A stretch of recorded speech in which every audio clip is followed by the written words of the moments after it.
이 시간 우리 다 같이 하나님 말씀 보십시다. 하나님 말씀은 마태복음 2장 1절부터 12절까지 말씀이 되겠는데요. 1절부터 3절까지 말씀만 제가 봉독해 드리겠습니다. 이제 헤롯 왕 시대에 예수님께서 유대 베들레헴에서 태어나심에 보라, 동쪽으로부터 지혜자들이 예루살렘에 와서 이르되 유대인들의 왕으로 태어나신 분이 어디 계시냐?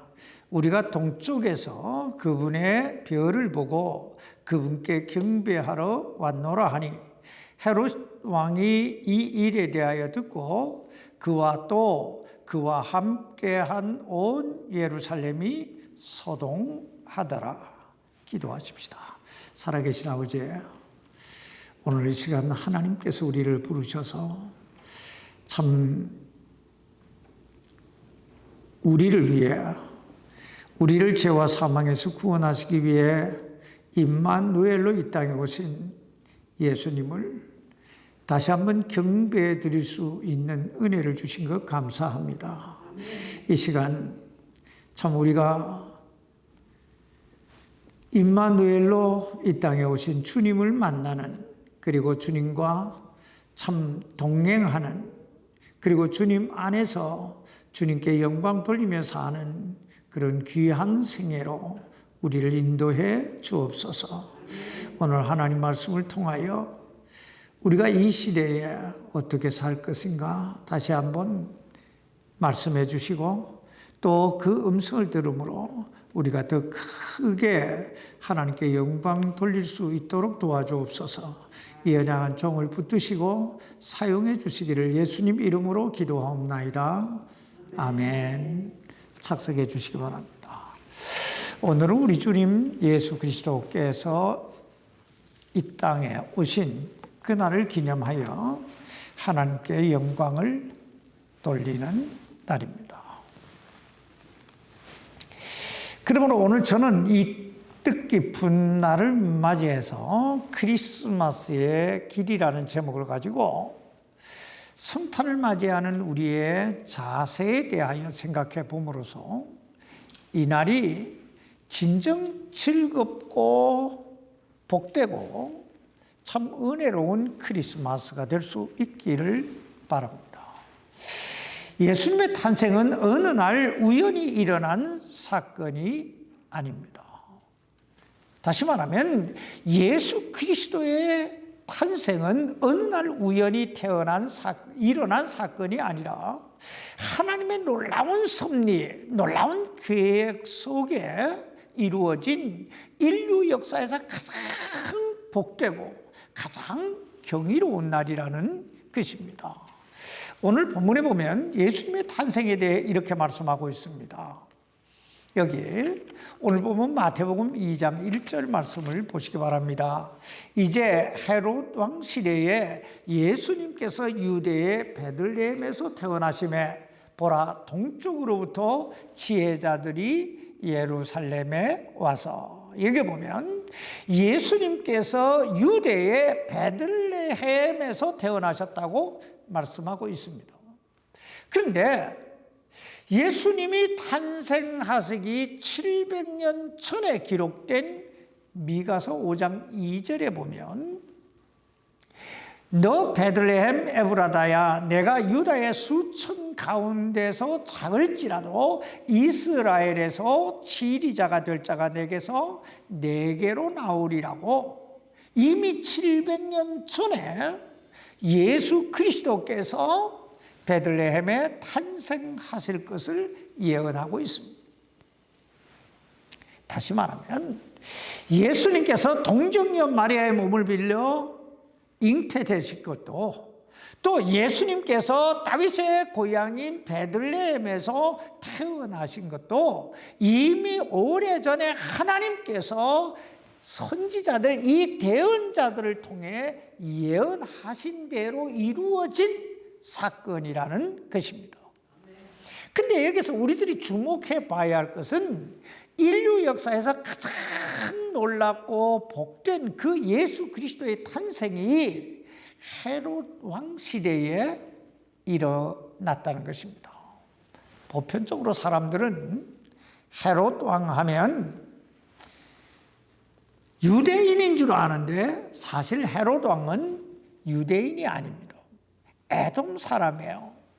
그러나 정치적으로나 군사적으로 탁월한 지략을 가졌던 그는 BC 47년에 로마의 시저에 의해서 유대 총독으로 임명이 됩니다. 그리고 BC 40년에는 분봉왕에 봉해지는데, 이 분봉왕이라고 하는 말은 로마가 점령한 나라 중에 이렇게 몇 나라를 나눠서 그곳에 왕을 세워서, 총독이 아닌 왕을 세워서 다스리게 했다. 그 중에 한 사람이 바로 헤롯이었다는 것입니다.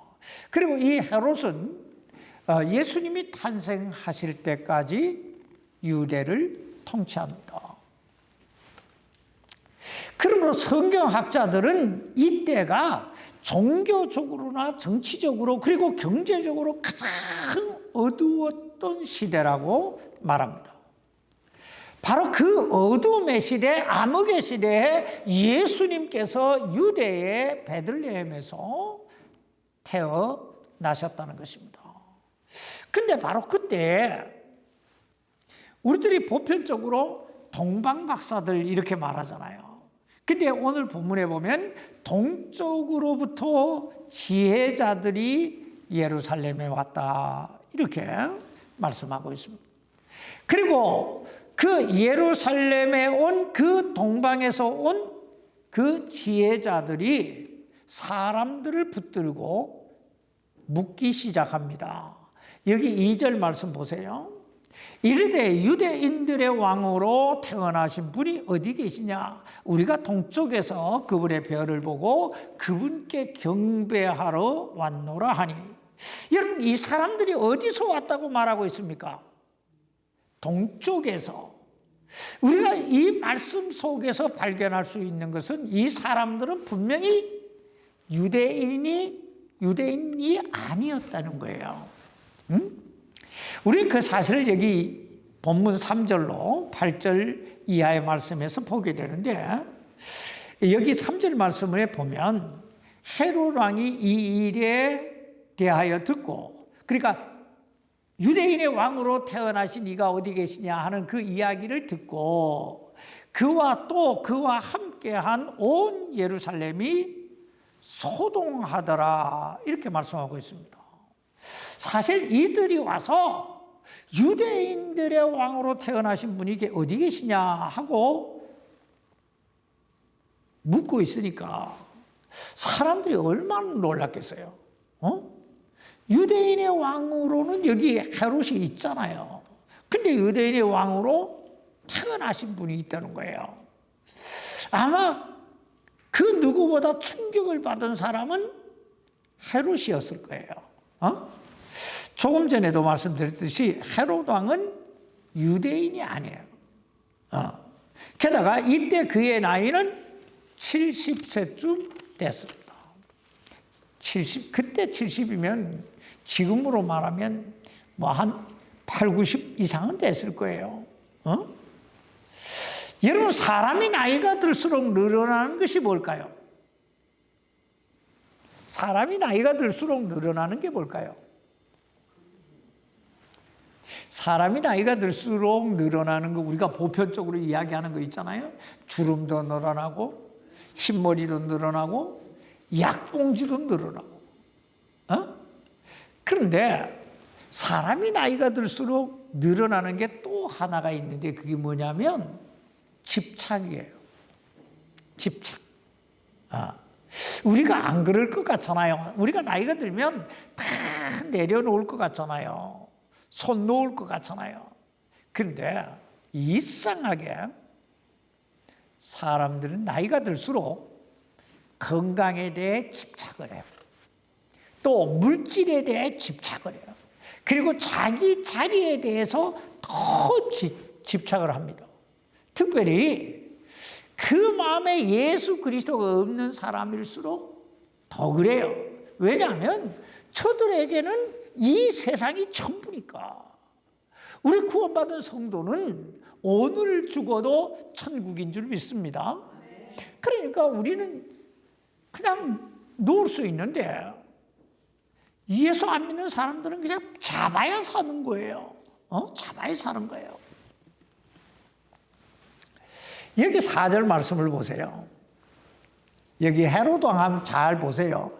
그가 모든 수제자들과 제사장들과 백성의 서기관들을 함께 모아 그리스도가 어디서 태어나겠느냐고 그들에게 다그쳐 물으매.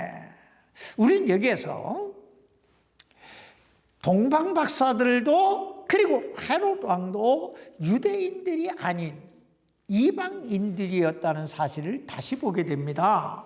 무슨 말이냐면 유대인들은 태어나면서부터 가장 먼저 그리고 가장 많이 배우는 게 뭔 줄 아세요? 성경입니다. 이 구약 성경을 가장 많이 배워요. 그러므로 만약에 동방 박사들이나 헤롯 왕이 유대인들이었다면 결코 이런 질문은 하지 않았을 거예요. 만약에 동방 박사들이 유대인이었다면 예루살렘에 가서 유대인들의 왕이 어디 계시냐 이렇게 묻지 않았을 거예요. 바로 어디로 갔을까요? 베들레헴으로 갔을 거예요. 또 헤롯도 마찬가지예요. 자, 헤롯이 제사장들과 그리고 서기관들을 불러놓고 그리스도가 어디서 태어나겠느냐 하고 다그쳐 물으니까 그들이 뭐라고 대답합니까? 여기 5절 보세요. 그들이 그에게 이르되 유대의 베들레헴이니이다. 여기 보세요. 유대인들은 다 알잖아요. 그럼 저들은 어떻게 그 사실, 그리스도가 베들레헴에서 태어나실 것이라는 그 사실을 알 수 있었을까요? 여기 5절로 6절까지 말씀 보세요. 그들이 그에게 이르되 유대 베들레헴이니라 하면서 대언자를 통해 이렇게 기록하신 바, 이렇게 기록했다는 게 성경 안에요. 유다 땅에 있는 베들레헴아, 내가 유다의 통치자들 가운데서 가장 작지 아니하도다. 내게서 한 다스리는 자가 나와 내 백성 이스라엘을 다스리리라 하셨나이다 하매. 여러분, 저들이 어떻게 그리스도가 베들레헴에 태어나실 것을 알았다고 말합니까? 대언자들을 통해 이렇게 기록하신 바. 성경 보고 저들이 지금 인용하고 있는 이 성경 구절이 바로 700년 전에 하나님께서 미가라고 하는 선지자를 통해 기록하게 하신 미가서 5장 2절 말씀이에요. 그래서 우리가 자꾸 제가 이제 여러분 보고 성경 읽어라, 성경 공부해라 그렇게 하는 이유가 바로 여기 있어요. 하나님 말씀 우리가 읽고 하나님 말씀 배우면 다 알아요. 예수님을 안 믿을 수가 없어요. 주님의 영광을 위해 살지 않을 수가 없어요. 다 아니까. 근데 이상하게 알아도 못하는 사람들이 훨씬 더 많아요. 아무튼 이 말을 들은 헤롯이 동쪽으로부터 온 이 동방 박사들, 이 지혜자들을 불러놓고 그 별이 나타난 때를 부지런히 그들에게 묻고 그들을 베들레헴으로 보내며 이르되 가서 어린 아이를 부지런히 찾아보고 그를 찾거든 내게 말을 다시 전해주어 나도 가서 그에게 경배하게 하라. 이렇게 말합니다. 여러분, 과연 나도 가서 그에게 경배하라 하는 이 헤롯 왕의 말이 진정이었을까요? 진심이었을까요? 이 부분은 우리가 조금 후에 살펴보기로 하고, 오늘 보면 여기 2장 9절로 10절에 보면 헤롯 왕과 작별하고 여기 베들레헴으로 향하는 저들 앞에 동쪽에서 그들이 보았던 그 별이 다시 나타나 저들을 예수님께로 인도합니다. 9절부터 10절입니다. 그들이 왕의 말을 듣고 떠나가는데 보라, 동쪽에서 그들이 보았던 그 별이 그들보다 앞서 가다가 마침내 그 어린 아이가 있는 곳에 이르러 멈추어 서니라. 그들이 그 별을 보고 심히 크게 기뻐하고 기뻐하더라. 그리고 11절에 보면 저들이 아기 예수님께 경배 드리는 모습이 나옵니다. 11절입니다. 그들이 집으로 들어가 어린아이가 자기 어머니 마리아와 함께 있는 것을 보고 엎드려 그에게 경배하며 자기들의 보물함을 열어 황금과 유황과 몰약을 그에게 선물로 드리리라. 그리고 12절에 보면 저들이 꿈에 하나님으로부터 헤롯에게 돌아가지 말라는 경고를 받고 다른 길로 자기들 나라에 가니라, 이렇게 말씀하고 있습니다. 우린 여기에서 예수 그리스도의 그 탄생의 시대와 배경, 그리고 그 성탄에 예수님을 맞이하는 세 부류의 사람들을 보게 되는데요. 첫째, 예수님이 탄생하신 그 시대를 한번 보십시다. 조금 전에 살펴봤듯이 예수님은 헤롯 왕 시대에 태어나셨다고 말씀하고 있습니다. 헤롯 왕 시대, 즉 암흑의 시대, 어둠의 시대에 태어나셨다는 것입니다. 그러나 여러분, 우리가 주의해 봐야 할 것은 그 어둠의 시대, 그 암흑의 시대에 태어났음에도 불구하고 예수님은 당신이 이 땅에 오신 그 목적을, 예수님이 이 땅에 오신 목적이 뭐예요? 예수님이 이 땅에 오신 목적은 인류를 그 죄와 사망에서 구원하시기 위해, 대속의 죽음을 죽으시고 저들에게 영생을 주시기 위해 이 땅에 오신 줄 믿습니다. 바로 그 일을 요한복음 19장 30절에 보면 내가 다 이루었다고 말씀하고 있습니다. 그러므로 성탄의 주님 앞에서 오늘 우리는 우리 자신들의 삶을 되돌아볼 필요가 있습니다. 사람들은 보편적으로 시대를 탓합니다. 환경을 탓합니다. 내가 처한 여건을 탓합니다. 내가 못 사는 것도, 내가 안 되는 것도 다 시대 탓이고 사람 탓이고 환경 탓이라고 말합니다. 그러나 우리가 오늘 꼭 기억해 둬야 될 것은 하나님께서 이 시대에, 이 환경 가운데, 이 자리에 나를 두신 데는 다 뜻이 있다는 거예요. 나를 통하여 이루시고자 하시는 목적이 있으시다는 거예요. 시대를 탓할 게 아니라는 거예요. 이 사실을 모르드게는 그 자기 조카 에스더에게 에스더 4장 14절에서 이렇게 말합니다. 내가 이와 같은 때를 위하여, 이와 같은 때를 위하여.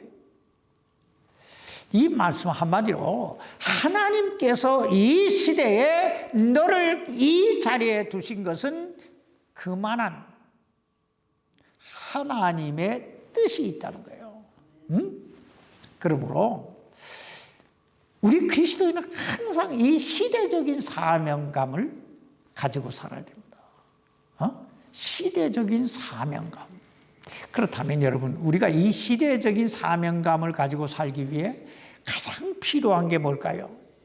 가장 필요한 건 나의 나됨의 정체성을 발견하는 거예요. 내가 누구냐 하는 거예요. 사람은 내가 누구냐 하는 것을 발견해야 내가 무엇을 위해 어떻게 살아야 되겠다라고 하는 것을 발견하게 돼요.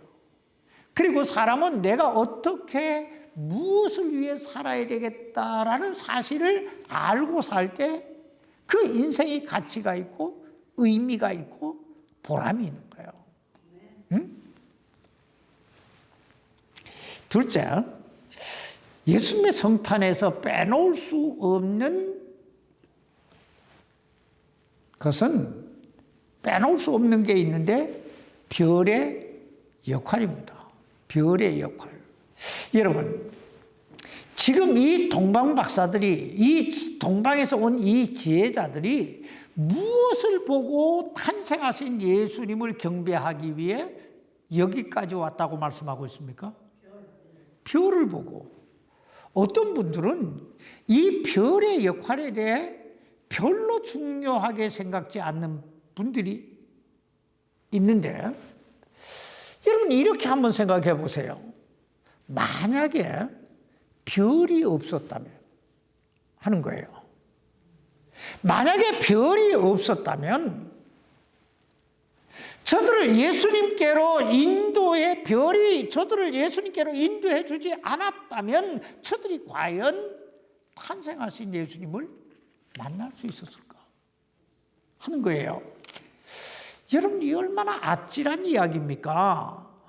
사실 오늘 여러분과 제가 이 자리에, 이 하나님의 은혜의 보호자에 나와서 하나님께 경배를 드릴 수 있는 것도, 그리고 예수 그리스도를 만남으로 죄사함 받고 영생을 얻고 천국 소망을 가지고 하나님을 아바 아버지라 부르며 살 수 있는 것도 다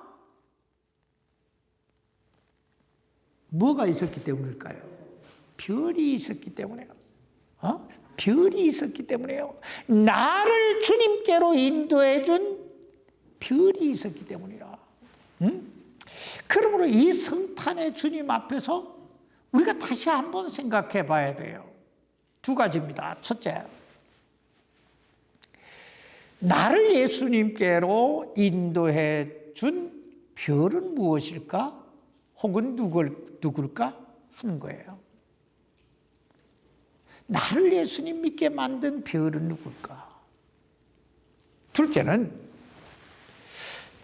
나는 과연 그 누군가의 별이 되어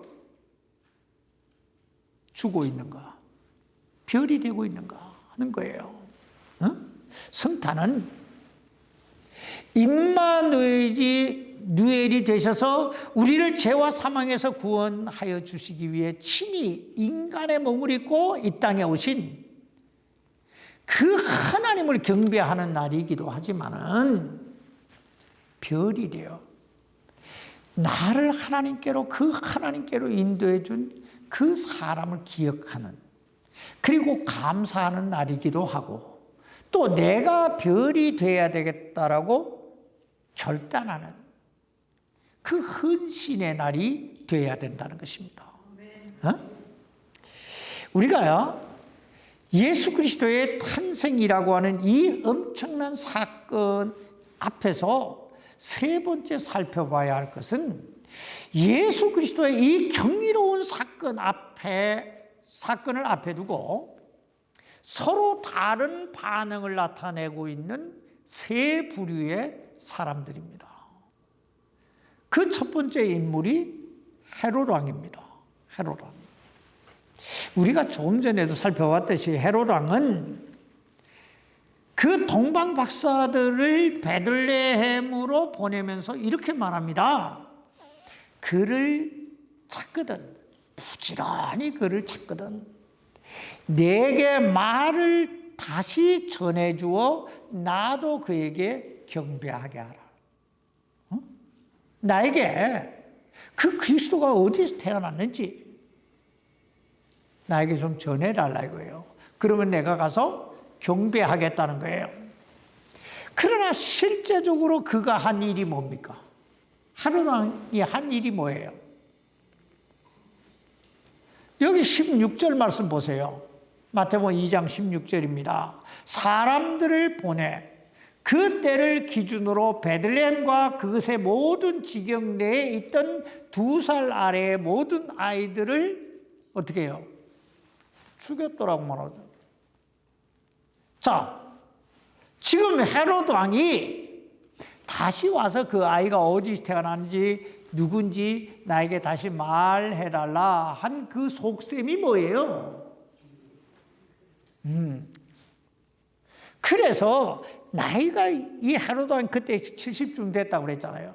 그래서 내가 이 집착, 그 왕 자리를 유지하기 위해서 유대인의 왕이 태어났다고 하니까 그를 죽이려고 혈안이 돼 있었다 이 말이에요. 여러분이 얼마나 겉다르고 속다른 사람입니까? 근데 오늘날에도 이 헤롯 왕과 같은 사람들이 엄청나게 많다는 거예요.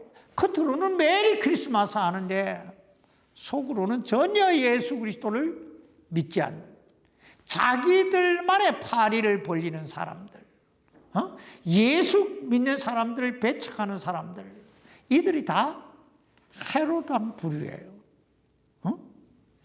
두 번째 인물은 여기 수제사장들과 서기관들입니다.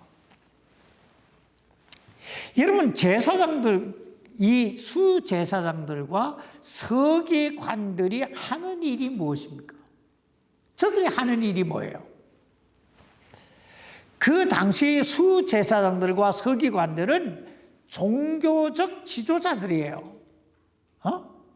그러므로 저들은 하나님께 예배드리는 일과 성경을 연구하고 그 연구한 성경 하나님 말씀을 백성들에게 가르치는 역할을 했던 사람들이 바로 이 사람들이에요. 그러므로 헤롯 왕이 저들을 불러놓고 그리스도가 어디서 태어나겠느냐 하고 물으니까 금방 뭐라고 말해요? 유대 베들레헴이라고 말하잖아요. 그것도 구약 성경 미가서 5장 말씀을 예를 들어가면서 설명해 줘요. 근데 어떻습니까? 하나님께서 우리와 함께 하시기 위해 인간의 몸을 입고 하나님의 말씀대로 베들레헴에 탄생하셨다는데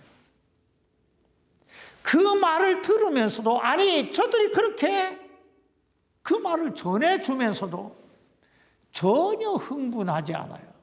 전혀 감동도 전혀 저들이 뛰어가지도 않아요. 이런 거예요. 아이 성경에는 그렇게 말하는데 이거예요. 성경은 그렇게 말하고 있지만 이런 식이에요. 전혀 무관심. 여러분, 오늘날 교회 다니는 사람들 중에 예수 믿는다는 사람들 중에 가장 불행한 사람들이 어떤 사람들인 줄 아세요? 교회 다니는 사람들 중에 자기가 예수님을 믿는다고 하는 사람들 중에 가장 불행한 사람들은 한 번도 하나님의 은혜에 대해 감격을 느껴보지 못한 사람들.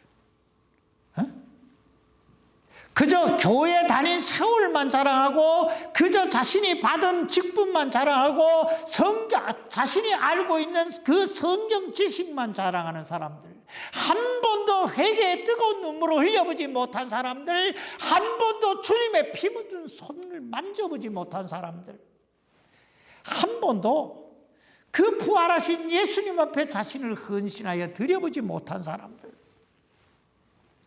이런 사람들이 가장 불행한 사람들입니다. 여러분 생각해 보세요.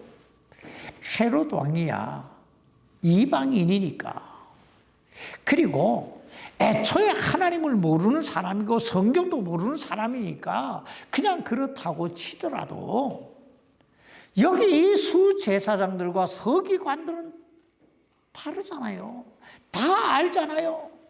또 하나님도 믿는다고 말하잖아요. 그래서 예수님이 요한복음 9장 41절에서 이렇게 말씀하고 있습니다.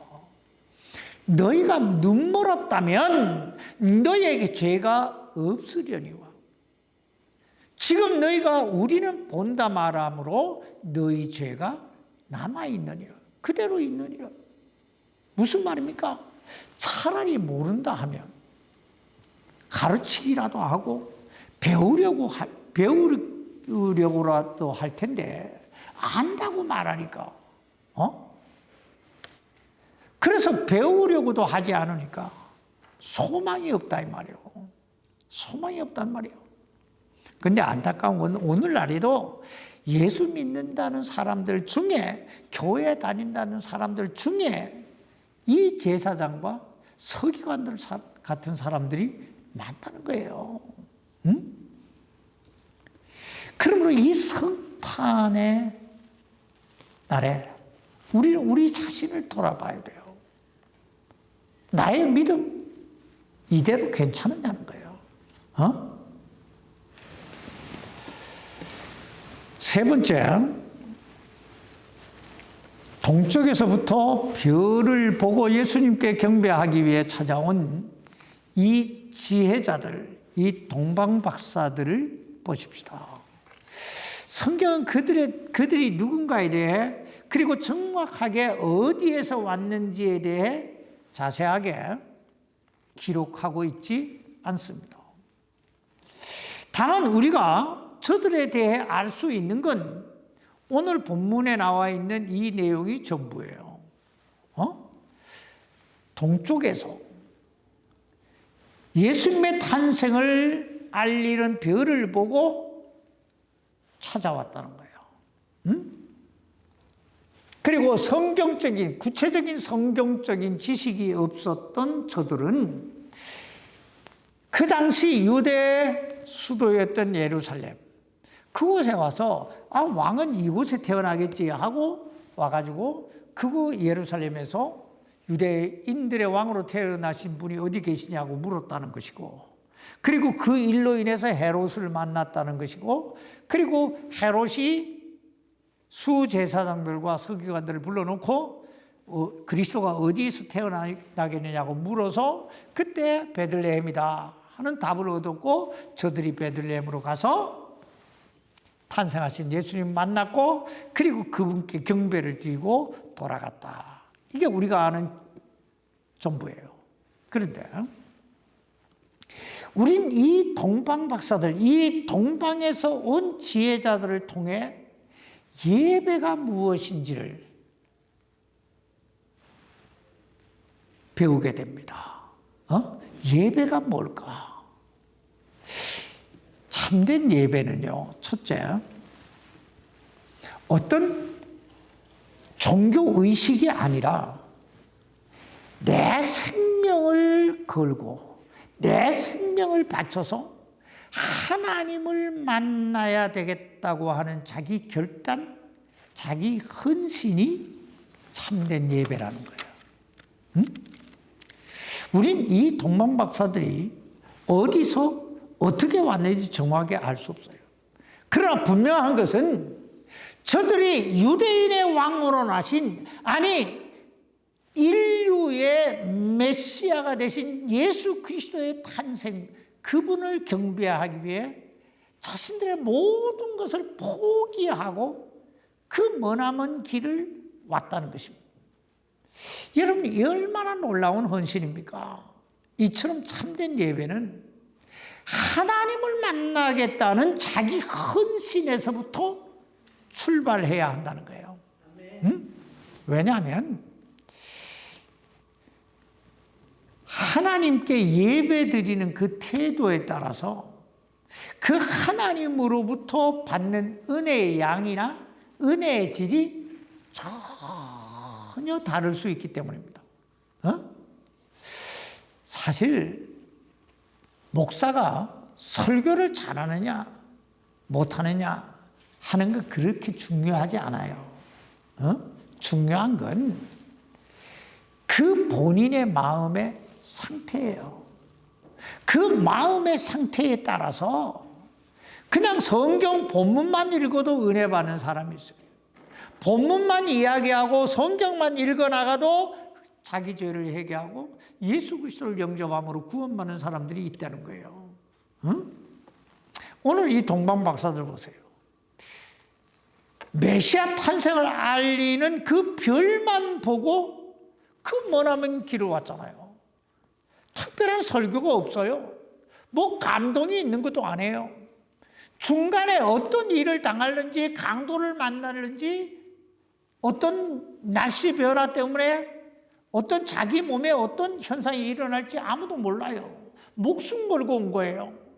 그랬더니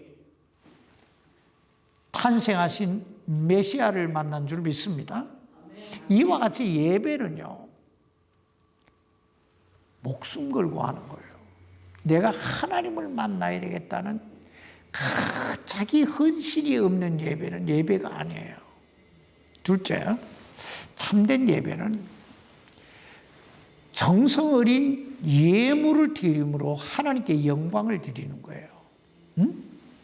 이 사실을 사도 베드로는 로마 12장 1절에서 이렇게 말합니다. 그러므로 형제들아, 내가 하나님의 긍휼을 힘입어 너희에게 간청하노니 너희는 너희 몸을 거룩하고 하나님께서 받으실 만한 살아있는 희생물로 드리라. 그것이 너희의 합당한 섬김이라. 이것이 영적 예배니라. 이렇게 말씀하고 있어요. 네? 그렇습니다. 참된 예배는 하나님께서 받으실 만한 마음이 임하고 마음이 담기고 정성이 담긴 그 예물을 하나님께 드림으로 하나님께 영광을 돌리는 게 예배예요. 오늘 동쪽에서 온 이 지혜자들 보세요. 먼 길을 생명을 걸고 오잖아요. 생명을 바쳐 이곳에 왔을 뿐 아니라 보배 함까지 가지고 와요. 그리고 그 보배 함을 열어서 저들이 드린 예물이 뭐예요? 황금과 유황과 몰약입니다.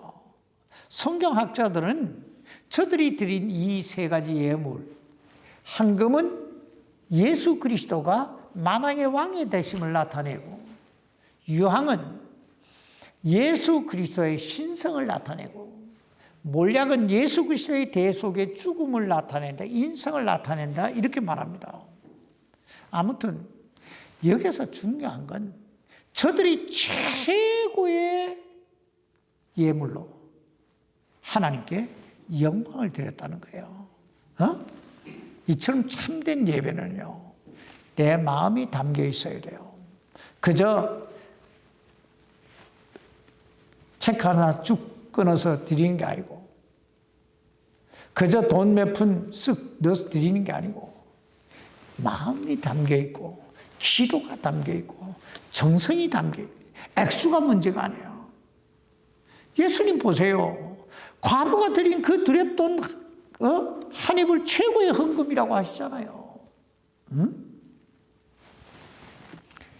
마지막으로 참된 예배는 순종이 따라야 한다는 거예요. 뭐가 따라야 돼요? 오늘 이 동방 박사들 보세요. 여기 12절에 보면 뭐라고 말씀하고 있습니까? 12절 보세요. 그들이 꿈에 하나님으로부터 헤롯에게 돌아가지 말라는 경고를 받고 떠나 다른 길로 자기들 나라에 가니라. 이렇게 말씀하고 있습니다.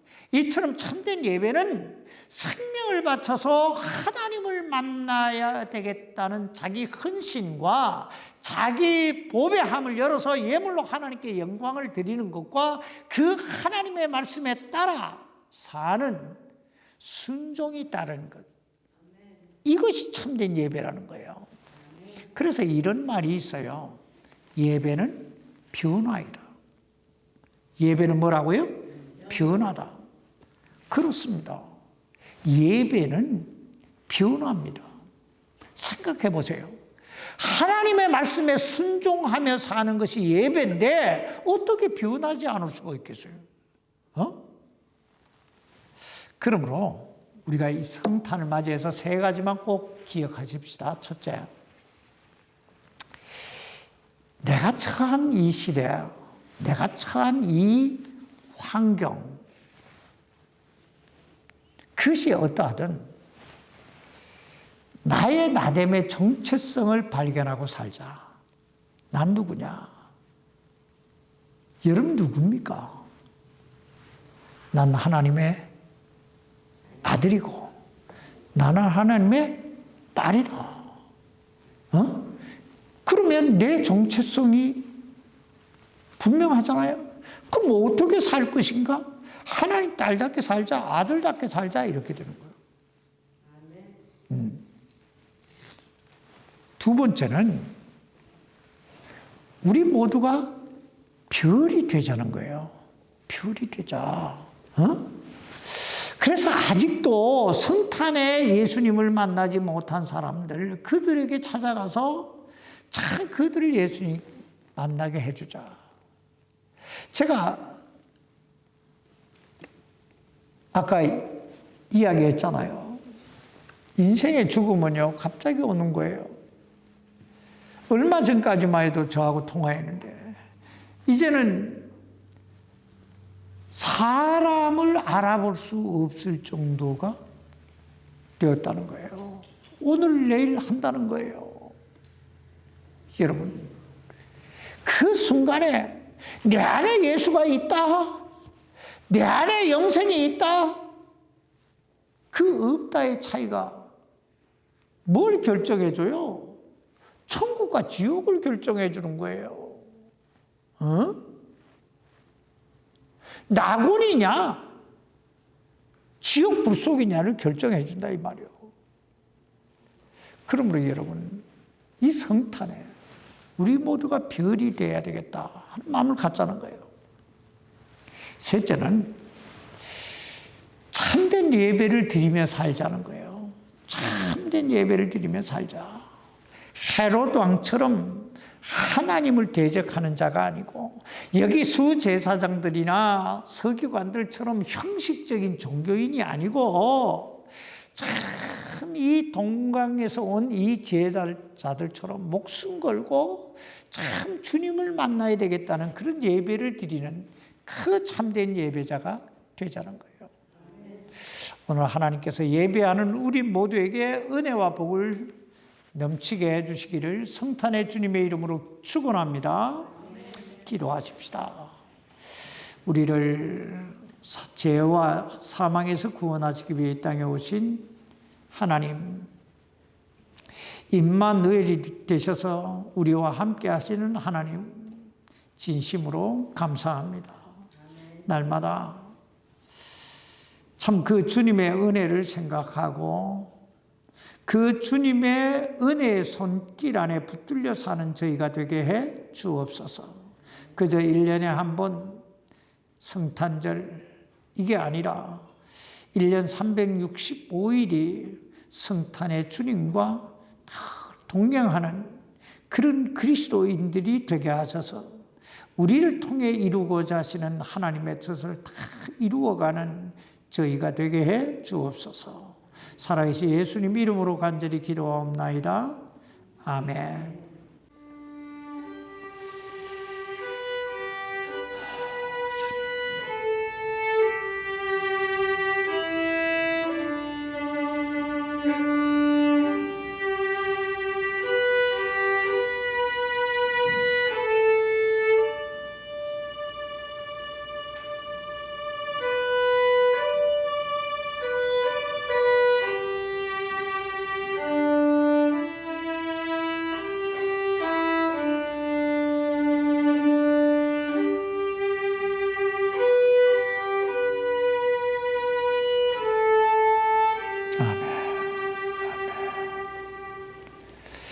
아멘.